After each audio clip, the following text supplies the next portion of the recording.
All right, so we are going to pick up where we left off yesterday, or last time we took notes, and we're going to talk about the last little piece here, okay?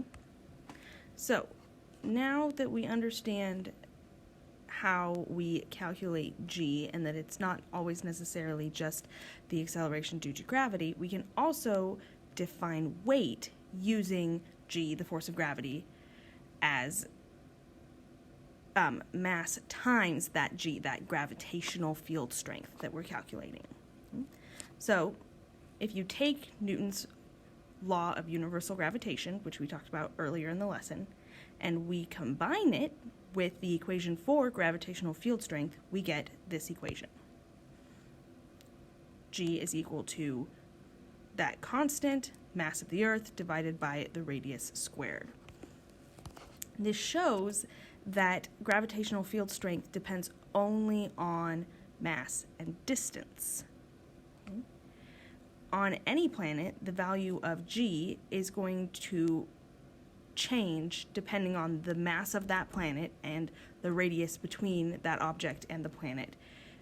And that also means that since g is changing, your weight will also change. So this is why, even though your mass doesn't change, your weight changes when you go to other planets because the force of gravity there is different. The last concept that we need to talk about is inertial mass. Your inertial mass is the resistance of your body in response to a force.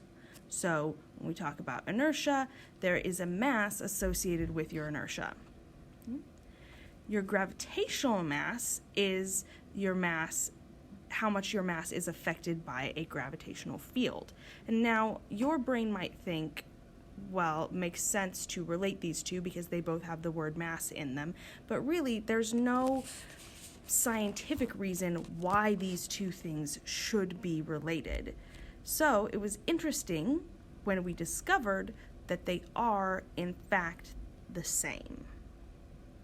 Okay? This is why objects fall at the same rate near the surface of the Earth, if, of course, we do what physicists do best and we ignore air resistance. Okay, so you've got your object, right?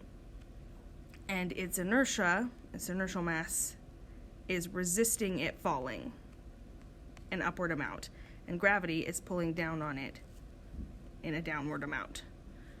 Okay, so when you look at two differently sized objects, right, it makes sense that because this one has more mass, force of gravity is going to pull on it more, and it's going to, you would think, fall faster than the smaller object. But this is not the case because the inertial mass resists that. So that's why they fall at the same rate, because the inertial mass and the gravitational mass happen to be the same. All right, as promised, very short ending to this lesson of notes that we needed to do. So now what I'm going to have you do is turn in your textbook to page 239 and do questions 1 through 5.